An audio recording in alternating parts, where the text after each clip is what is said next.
Salmo 51. Salmo 51. E dada a riqueza deste salmo, dada a profundidade teológica do Salmo 51 e a importância dele para nossas vidas, nós não faremos a meditação dele agora todo o salmo. Nós o dividiremos em 3 mensagens.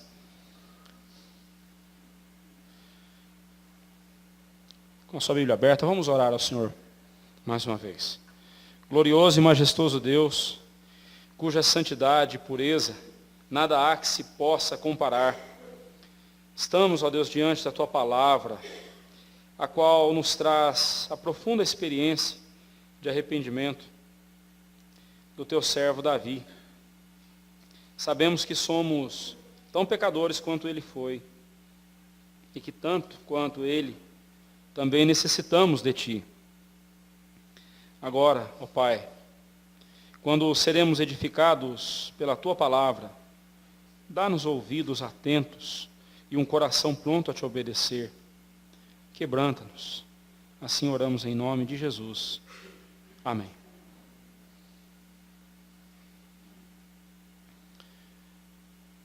Qual ou quais são os seus principais desejos? Pelo que o seu coração tem esperado e tem pulsado ultimamente? Você tem desejado saúde? Esse é o seu maior anseio? Dinheiro? Emprego? Um casamento? Filhos? Formação acadêmica? Conversão de algum parente ou de algum amigo? Em suas orações, quais são as coisas pelas quais você tem pedido a Deus? Os nossos pedidos de oração, eles revelam os anseios do nosso coração. Eles mostram, tal qual espelhos da nossa alma, o que está dentro de nós. Observe o que você mais tem pedido para Deus em oração. É isso que você tem mais desejado. Será que os nossos pedidos de oração estão voltados para a glória de Deus? Para a sua vontade em nossa vida? Ou estão voltados para o nosso querer, para a nossa vontade, para os nossos planos e projetos? Pelo que o seu coração tem ansiado ultimamente? O que tem movido você a se levantar de manhã, a viver, a trabalhar? O que é que tem movido o seu coração? No presente salmo que nós passamos a meditar, nós vemos aqui um raio-x da alma de Davi. Nós vemos ele abrindo o seu coração na presença de Deus e mostrando-nos como nós também devemos agir diante do Senhor. Ele entrou num profundo estado de torpor e de apatia espiritual depois que ele cometeu o adultério com Batseba, a esposa de Urias. Isso está registrado lá em 2 Samuel capítulo 11. Uma história que eu creio que todos nós já conhecemos. E eu não quero focar aqui no pecado em si, mas eu quero focar naquele momento subsequente em que Natã vai até Davi, o profeta Natã vai até Davi para acusá-lo de seu pecado. Nós lemos na liturgia há pouco, capítulo 12 de 2 Samuel, do versículo 1 ao versículo 15, versículo 14, né? Nós vimos lá aquele encontro de Natã com Davi. Alguns meses já haviam se passado, tanto é que Batseba, que estava grávida de Davi, estava prestes a dar à luz, e deu à luz pouco tempo depois. Mas o menino não resistiu, ele veio a falecer. Então, alguns meses depois do pecado, depois que Davi adultera com Batseba, depois que Davi vendo que Urias não colaboraria com a sua trama sórdida e nojenta, Davi dá um jeito de que Urias morresse na batalha. E uma vez morto na batalha, então Davi traz, uma vez que Urias morreu na batalha, Davi então traz para dentro de sua casa a esposa de Urias, a Batseba. E às vistas das pessoas, Davi parecia ser um rei magnânimo, um rei bondoso, que estava fazendo o que lhe cabia ser feito como rei, amparar as viúvas de seus soldados. Era dever dele fazer isso. Só que ele não apenas a amparou, ele transformou-a em sua mulher. Tudo estava muito bem camuflado, tudo estava muito bem acobertado. E naquele dia Natã vai visitar Davi. E chega contando uma história para Davi, de um homem que tinha gados, ovelhas, era um homem rico, e de um outro homem que só tinha uma ovelhinha, uma cordeirinha, a qual ele criou com tanto carinho, com tanto cuidado. Era o seu bichinho de estimação, querida. E aí então vem um visitante.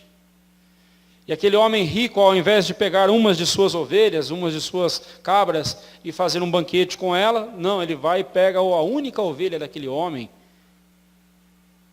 e mata aquela ovelha. E faz um banquete com ela para o seu visitante. Antes mesmo que Natã dissesse alguma coisa, Davi já esbravejou: esse homem tem que ser morto, tal homem tem que ser morto.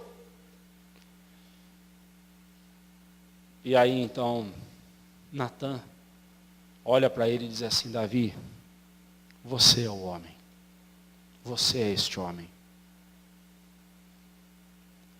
Deus disse que Ele deu tudo a você, Ele entregou o reino de Saul em tuas mãos, fez de você o rei no lugar de Saul.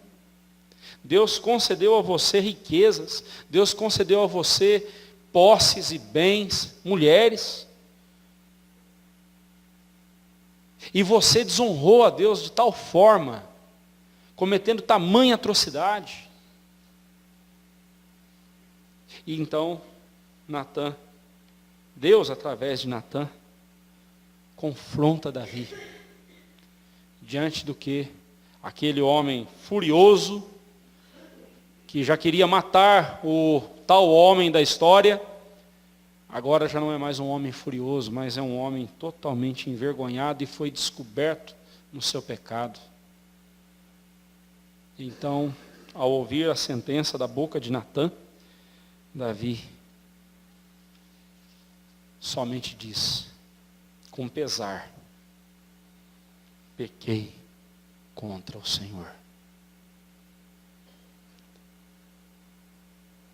Pequei contra o Senhor. E no momento em que ele confessa, então Natã diz assim: mas o Senhor já disse que te perdoou. Você não vai morrer por causa disso. Mas a tua casa vai virar um pandemônio. Dentro da sua casa levantarei alguém contra você.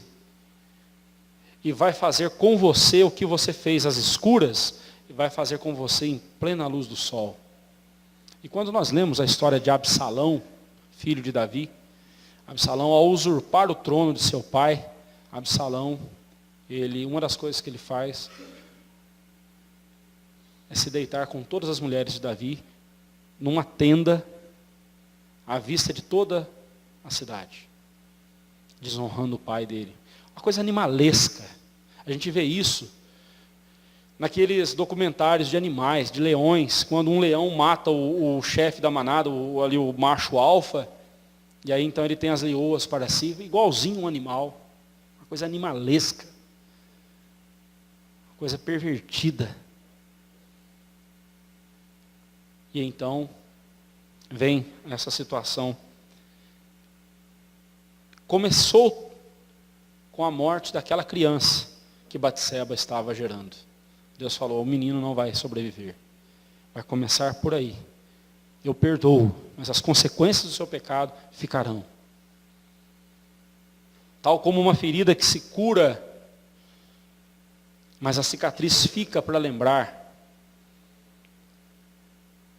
da ferida que foi feita. As consequências ficam. E às vezes temos que conviver com essas consequências pelo resto da vida. O que não quer dizer que Deus não nos perdoou. O que não quer dizer que nós perdemos a salvação, de jeito nenhum. Mas é consequência. Plantamos e colhemos o que plantamos. Colhemos o que plantamos. E isso deve chamar a nossa atenção. Quando nós meditarmos no Salmo 51, nós precisamos entender que este salmo é um Davi arrependido. Davi com seu coração aberto diante de Deus, confessando o seu pecado, clamando a Deus pela sua misericórdia. Este Salmo 51 não nos deixa dúvidas de que Davi verdadeiramente se arrependeu. E quando ele disse, pequei contra o Senhor, não foi apenas uma confissão rápida, impensada, muito pelo contrário. Ele não havia mais nada a dizer além de, eu pequei contra o Senhor. E o peso dessa confissão é tão grande, que ela carrega consigo verdades importantíssimas para nós. Porque todo pecado, primeiramente, é um ato contra Deus. Não importa qual seja o pecado que eu cometa contra as pessoas, o pecado é antes um ato contra Deus, contra a santidade de Deus. Todo pecado traz consequências. E quem traz essas consequências sobre mim é o próprio Deus. É Deus quem vem ajustar contas comigo. Se é contra Ele que eu peco, é com Ele que eu vou ajustar contas.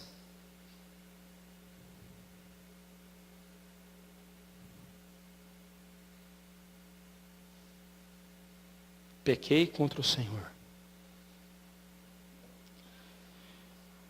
Vamos para o texto? Ao mestre de canto, Salmo de Davi, quando o profeta Natã veio ter com ele, depois de haver possuído Batseba.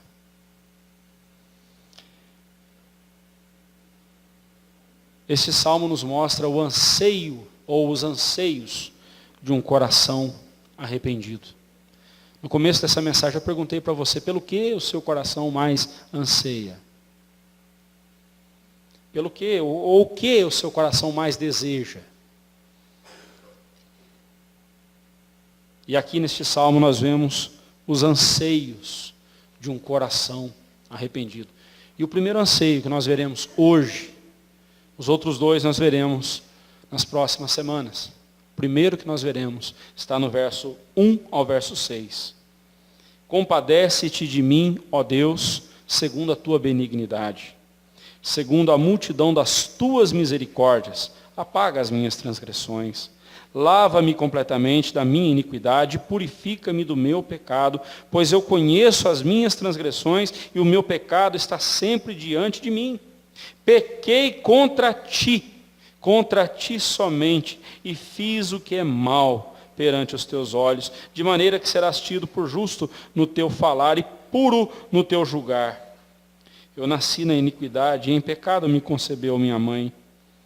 Eis que te comprases na verdade, no íntimo, no recôndito me fazes conhecer a sabedoria.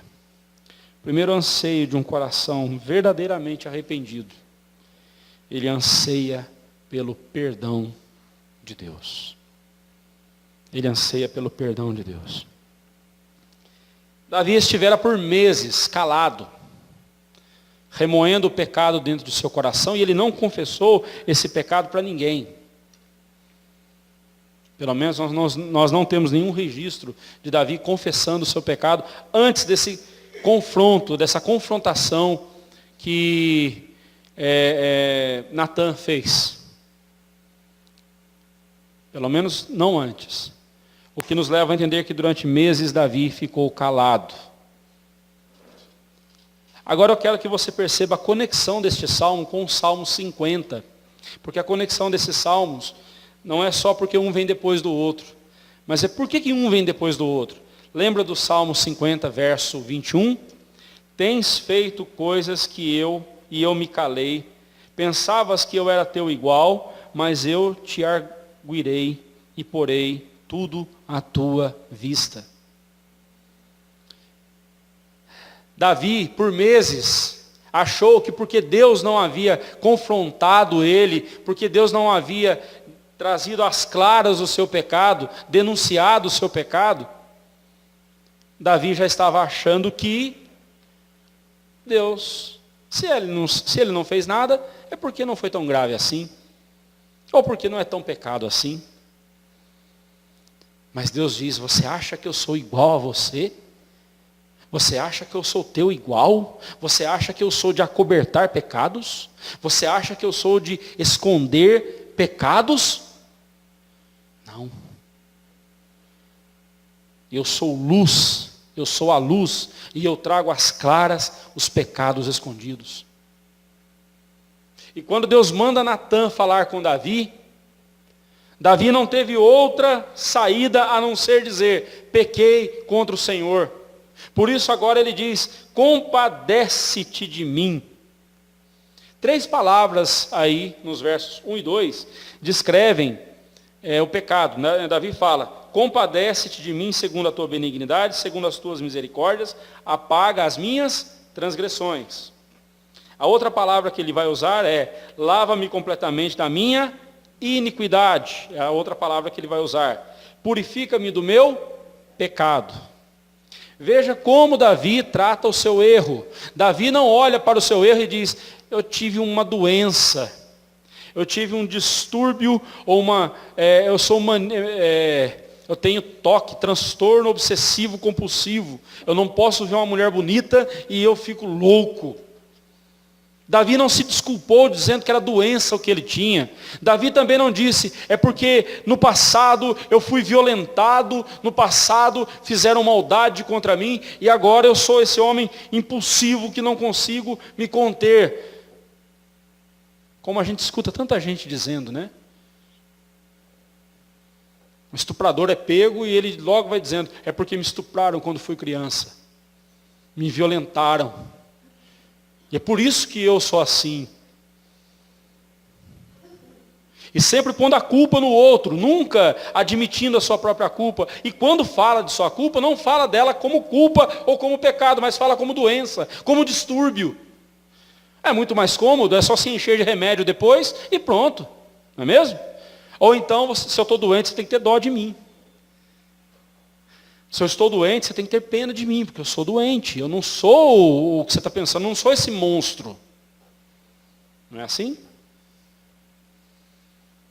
E assim a sociedade vai mentindo, camuflando, escondendo e tentando se esconder dos seus pecados. Mas Davi não. Davi, diante de Deus, ele fala: eu transgredi, eu sou iníquo, eu sou pecador. A palavra transgressão, no hebraico, significa o ato de atravessar, de passar a linha demarcada. Você tem uma linha, que é o limite, uma cerca. Você passou essa linha. Você transgrediu, essa é a ideia. E iniquidade aqui significa uma natureza pecaminosa, totalmente pervertida em todos os sentidos. Eu não sou um pecador mais ou menos, eu sou um completo pecador, eu sou um pecador depravado. Iniquidade é isso. E pecado aqui significa errar o alvo. Essa é a vontade de Deus e eu fui ali. Errei o alvo. Errei.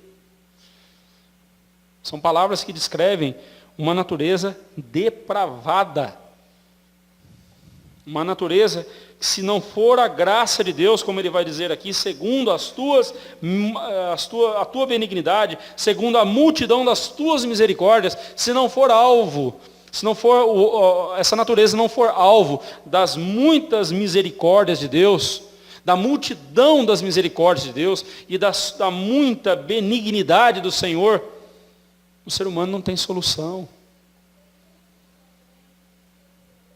Não há solução para quem quer que seja, se essa solução não for arrependimento, confissão e clamar o perdão do Senhor.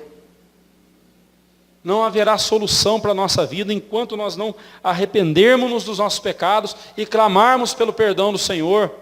Não adianta nos enchermos de remédios, não adianta pôr a culpa no outro, se justificar dizendo que foi o outro que fez, eu só reagi. Toda a reação é fruto de uma ação, alguém agiu errado comigo e eu reagi. Não adianta a gente se justificar dessa forma. Como eu sempre tenho dito aqui, o pecado não requer justificativas, o pecado requer justificação, ou seja, perdão.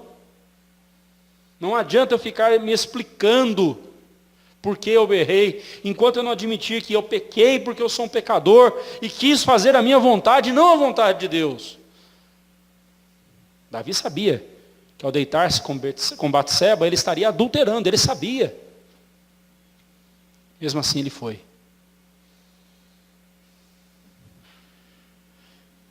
Se há uma coisa que nós nunca podemos alegar diante de Deus é que nós não sabíamos que estávamos pecando. Ah, mas eu nunca tinha visto isso na sua palavra. Pois é. Você pecou por não conhecer a minha palavra. Não foi isso que Jesus falou? Errais em não conhecer a minha palavra.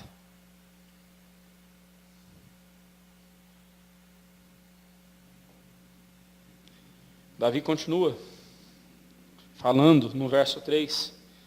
Ele estava plenamente convicto do seu pecado, o qual estava sempre diante dos seus olhos, isto é, em sua lembrança. Ele diz: pois eu conheço as minhas transgressões e o meu pecado está sempre diante de mim. Se há uma coisa que Deus faz conosco, com os filhos dele, é que ele não deixa os seus filhos pecarem sossegadamente. Se há uma coisa que Deus faz no coração dos filhos dele, é incomodá-los quando eles pecam. Davi, por algum tempo, se incomodou. Depois ele se acomodou ao pecado. Mas quando Deus veio e trouxe à tona o seu pecado, Davi se viu apertado. E ele vai dizer: diante de mim estão continuamente os meus pecados. Eu não me esqueço do pecado que eu cometi. Um dia desses, conversava com alguns colegas de ministério,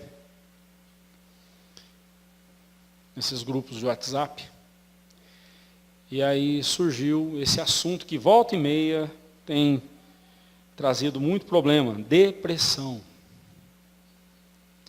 E eu e mais um colega, nós temos uma posição com relação à depressão bem diferente das dos outros, né? Muitos tratam depressão como doença. E eu insisto em dizer, depressão não é doença.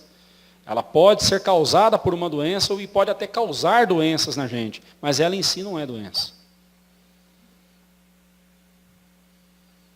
Depressão é a forma que você escolheu reagir diante de uma situação. Você escolheu se entregar, você escolheu se vitimizar, você escolheu abrir mão dos recursos que Deus lhe dá e resolveu então dizer: eu sou um coitado mesmo, eu sou um miserável mesmo, eu sou uma miserável mesmo, e eu vou ficar aqui, coitadinho de mim, ó vida, ó azar, ó mundo cruel, né, como diz aquele desenhinho lá, né? Você escolheu. Porque se você tivesse escolhido, eu vou confiar em Deus, eu vou enfrentar o problema, eu vou resolver o que tem que ser resolvido, o que eu puder resolver, vou confiar no Senhor, vou viver para a glória do Senhor. Senhor, me dá forças. Para que nós falamos isso no grupo?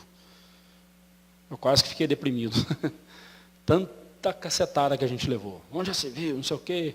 Porque eu sou isso, eu já fiz o curso disso, eu já fiz curso daquilo, não sei o quê e tal. E depressão é doença, sim, não sei o quê e tal. Aí eu e esse colega continuamos a conversa, só nós dois. E ele falou algo que eu concordo plenamente com ele. Ele disse assim: a maioria dos casos de depressão que eu já tratei no gabinete pastoral, ele disse, foi porque havia pecado não confessado, havia pecado escondido naquele coração, e aquele coração não aguentava conviver com o peso da culpa.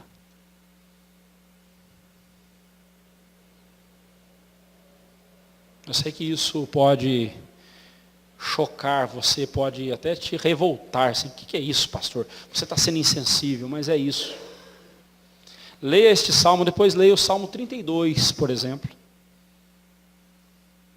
em que Davi fala dos seus ossos sendo esmagados pelo seu constante gemido na presença de Deus, porque dia e noite a mão de Deus pesava sobre ele, e o vigor dele se tornou em sequidão de estio, porque ele não confessou o pecado. Mas no dia que ele confessou, ele disse: confessarei o meu pecado, e a minha iniquidade não mais ocultei. E aí então ele experimenta o perdão de Deus. E aqui neste salmo ele diz: pois eu conheço as minhas transgressões e o meu pecado está sempre diante de mim. Nada pode ser um combustível mais forte para a depressão do que pecado não confessado. Do que pecado que você praticou e não confessou. Nada pode ser um combustível mais forte para a depressão do que isso. Olha o que ele vai dizer agora no verso 4. É exatamente o que ele disse para Natã. Só que aqui ele amplia a sua confissão. Pequei contra ti somente, e fiz o que é mal perante os teus olhos, de maneira que serás tido por justo no teu falar e puro no teu julgar. O que Davi está dizendo aqui? Senhor, eu pequei contra ti somente. Mas ele não pecou contra Urias? Ele não trouxe mal a Urias? Sim. O que Davi está dizendo aqui, a essência do nosso pecado, é uma forma de ateísmo. Porque quando nós pecamos, nós não estamos dando a mínima para Deus. Tal como um ateu que diz: eu não creio que Deus existe. Eu, quando peco, sou pior do que um ateu, porque eu digo que Deus existe, mas vivo como se Ele não existisse, não me importando com Ele, por isso eu peco. Veja a gravidade do pecado, como ela é. Como o pecado é uma coisa sórdida aos olhos de Deus, uma coisa terrível aos olhos de Deus. E Davi disse: eu pequei contra ti somente. De maneira, Senhor, que o que o Senhor disser ao meu respeito eu vou concordar. Eu não vou apelar para ninguém, mesmo porque não tem para quem apelar. Se Deus é o juiz, se Deus é quem está aplicando a sentença, para quem eu vou apelar? Não tenho a quem apelar acima de Deus.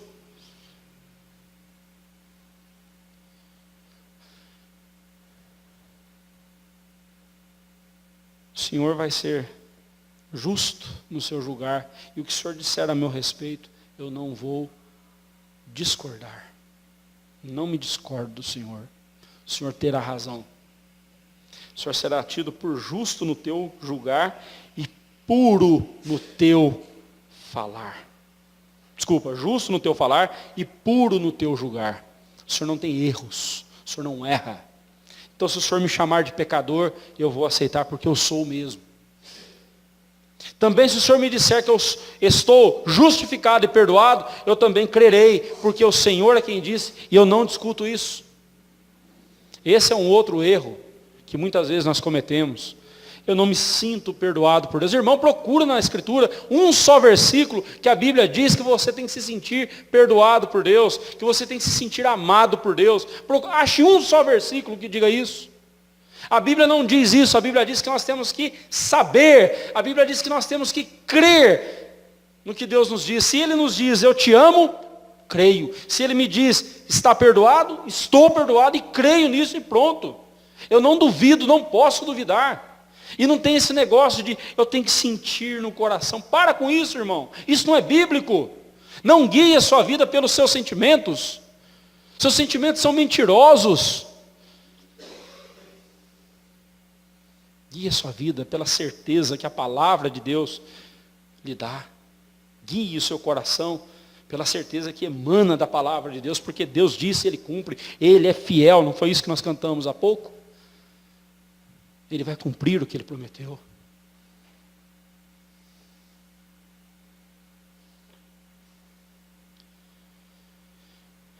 Verso 5, eu nasci na iniquidade e em pecado me concebeu minha mãe.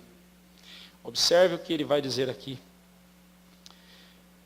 O que pode fazer alguém que é tão depravado por natureza, que nasceu de uma pecadora e é igualmente pecador? Há solução para alguém assim?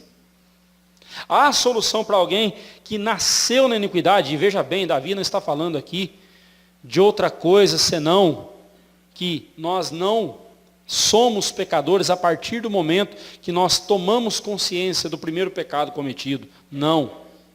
O que ele está dizendo aqui é: eu peco porque eu sou pecador. Eu já nasci estragado pelo pecado. Eu já nasci pecador. Aliás, eu fui concebido por uma pecadora. Eu sou tão pecador que a minha natureza é pecadora. A minha natureza é corrompida. E eu peco porque eu sou pecador, e não quando eu pecar eu serei pecador, como dizia aquela heresia chamada pelagianismo, lá nos primórdios da igreja cristã. Pelágio foi um bispo, um presbítero, se não me engano, de Alexandria, e Pelágio dizia o seguinte, que você não é pecador, ninguém é pecador. Você só passa a ser pecador a partir do momento que você cometer o primeiro pecado e tiver consciência dele. Interessante que a Bíblia fala lá no Antigo Testamento de sacrifícios que deveriam ser feitos, até mesmo por pecados que eu não sabia que tinha cometido, ou que eu tinha consciência deles. Aquelas ofertas para pecados involuntários. Era para isso. Você pecou, eu não sabia que isso era pecado. Pois é. Tem uma oferta para isso, tem um sacrifício para isso, você tem que fazer. Porque assim como na lei civil, na nossa lei civil, também na lei de Deus é assim, a ignorância do pecado não me isenta da culpa do pecado. Chegue diante de um juiz e diga: eu não sabia que era crime. Ele vai dizer: você vai ser condenado do mesmo jeito. Olha como isso é sério, irmão. Eu já nasci pecador. Eu não me tornei pecador a partir do momento que eu tive consciência de que eu pequei. Não. A primeira birra que eu fiz quando eu tinha alguns dias de vida, não sei, alguns meses de vida, já era resultado da ira no meu coração. Que isso? O bebezinho não sabe se expressar. A única coisa que ele sabe fazer é chorar. Mas precisa chorar daquele jeito? Não bastava um chorinho. Um chorinho, né, de dó, não, mas tem que ser aquele choro manhoso, tem que ser aquele choro de birra. E a gente sabe que um bebezinho é capaz de fazer choro de birra, não é mesmo? A gente sabe. Quando está maiorzinho, é mais fácil ainda, né? Quando o choro termina com aquele arranhão na garganta, né? Pronto. O que é isso? Senão a ira. E ira é o quê? Não é? É quando alguém não me dá o que eu quero, eu fico irado. É isso que o bebezinho está dizendo. Lógico que ele não tem consciência disso, é óbvio. Mas ele não é pecador? Ah, pastor, você está sendo muito exagerado. Não, é a Bíblia quem diz isso, não sou eu. E quanto antes você treinar o coração do seu filho a admitir que ele é um pecador e que ele precisa das muitas misericórdias e da benignidade do Senhor, quanto antes você fizer isso, melhor será para ele e para você, e acima de tudo para a glória de Deus. Verso 6, Davi conclui dizendo: eis que te comprases na verdade no íntimo, e no recôndito me fazes conhecer a sabedoria. Como esconder algo daquele que conhece o meu interior, conhece o meu coração? Não tem como. Por isso que, o que devemos fazer? Não há outra saída senão reconhecer a própria miséria, ser honesto diante de Deus, é isso que ele quis dizer por a verdade no íntimo, né? Sermos honestos diante de Deus, e saber que Ele se agrada daqueles que, no mais íntimo de seu ser, reconhecem o quão pecadores e miseráveis são, e que se não for um ato misericordioso de Deus em perdoá-los, jamais se verão livres da culpa de seus pecados. Deus se compraz, Deus tem prazer, quando você e eu dizemos para Ele: Senhor, eu concordo com o Senhor. Eu sou um pecador miserável. Eu sou um pecador que merece a tua condenação. Eu sou um pecador que merece a tua sentença. Eu pequei contra o Senhor, eu desonrei o Senhor. Eu dei motivo para que os ímpios blasfemassem do teu nome. Eu pequei, Senhor. Mas eu não tenho para quem ir. Eu não tenho mais a quem recorrer, a não ser o Senhor. Tem misericórdia de mim. Me perdoa. Eis uma oração que Deus nunca deixou de ouvir. O pedido de perdão de um coração verdadeiramente arrependido. Deus não deixa de ouvir. Só não é perdoado por Deus quem não se arrepende de fato. Um coração que clama, ansiado e ansiando pelo perdão de Deus, não se justifica diante dele quando confrontado. Não fica inventando desculpas. Não fica se justificando no erro dos outros. Não. Um coração que anseia pelo perdão de Deus diz: Senhor, eu preciso do teu perdão porque eu pequei contra o Senhor. Eu entendo a gravidade do meu pecado. Davi não ficou se justificando. Em vez disso, ele disse: pequei contra o Senhor, pequei contra ti. Quando Davi falou da sua natureza pecaminosa, ele não fez para justificar. Ah, Senhor, eu sou pecador porque minha mãe era pecadora. E ela era pecadora porque a minha avó era pecadora e assim por diante. Não.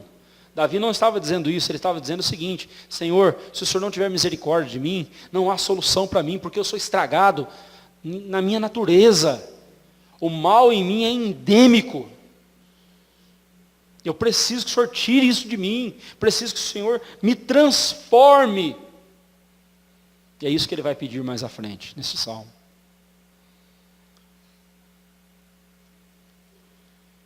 Davi não ficou se justificando diante de Deus, pondo a sua culpa em outras pessoas, mas ele assumiu a sua culpa diante de Deus e a sua incapacidade de se ver livre do seu pecado. Eu não consigo, Senhor, se o Senhor não me ajudar, eu não consigo. Por algum tempo, ele até enganou as pessoas quanto ao seu adultério com Batseba e o assassinato de Urias. Enganou a si mesmo, pensando que poderia esconder o seu pecado de Deus, diante de Deus. Mas quando Deus, através de Natã, revelou o seu pecado, Davi retornou à sensatez e clamou pelo perdão de Deus. Diante daquele que vê os corações e sabe as reais intenções de cada um, só temos uma atitude a tomar se quisermos ser perdoados: sermos honestos e admitir a nossa depravação total. Temos que falar a verdade conosco mesmos e afastarmos de nós qualquer traço de hipocrisia. Temos que parar com o fingimento e a ilusão de que não somos tão pecadores assim. Eu posso até admitir que sou pecador, mas não sou tanto assim. Não, eu sou um pecador miserável e eu preciso totalmente de Deus. Temos que admitir a nossa total incapacidade de vencer o pecado por nossas próprias forças. Temos que admitir isso, irmãos. Enquanto não admitirmos, não seremos perdoados. Eu encerro aqui perguntando a você: você anseia pelo perdão de Deus? É o perdão de Deus na sua vida o grande anseio da sua alma? Você deseja ser perdoado por Deus quando peca? Você se arrepende dos seus pecados quando peca? Há em nosso coração, irmãos, eu me incluo nisso, há em nosso coração esse desejo de sermos perdoados por Deus quando entendemos a gravidade do nosso pecado?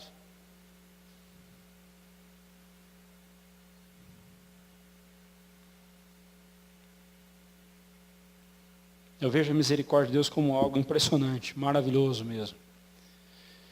Davi ficou calado, Mas quando ele foi confrontado por Natã, ele confessou o seu pecado.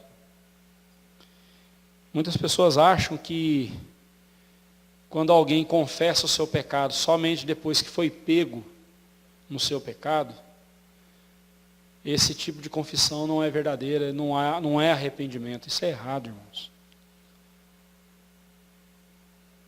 Esconder os nossos pecados, infelizmente, faz parte da nossa natureza, caída e depravada, e nós devemos lutar contra isso. Mas quando Deus manda alguém, como ele fez com Natã, em relação a Davi, quando Deus manda alguém trazer às claras o nosso pecado, quando uma situação traz às claras o nosso pecado, nós não devemos nos justificar, pelo contrário, nós devemos dizer, verdade, cometi esse pecado mesmo.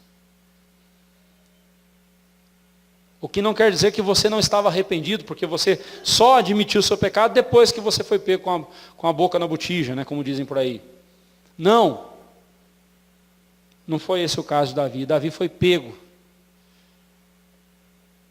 Foi revelado o pecado dele, mas quando foi revelado, ele não inventou justificativas, ele disse para Natã, eu pequei contra o Senhor.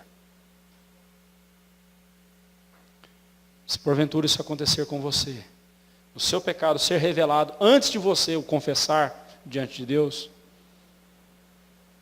quando for revelado, faça como Davi fez, admita o seu pecado diante de Deus. Não fique se justificando. Mas eu fiz isso porque o outro fez isso. Não faça. Não seja tolo. Seja honesto diante do Senhor. Melhor ainda é você não esperar ninguém revelar o seu pecado. Melhor ainda é você mesmo confessar o seu pecado diante de Deus, ou diante de quem quer que seja que você tenha cometido erro, e confessar a essa pessoa e dizer, olha, eu pequei contra Deus e pequei contra você. É assim que se resolve o pecado em nosso coração. As consequências podem continuar, mas o perdão de Deus na sua vida dará forças para você continuar enfrentando as consequências do seu pecado, sem esmorecer na fé. Que Deus assim nos abençoe. Domingo que vem nós veremos o outro anseio que deve haver em nosso coração. E se você já quiser estudar sobre, leia os versículos 7 a 12, e nós veremos qual será o outro anseio que a palavra de Deus nos mostra. Que Deus assim nos abençoe. Amém.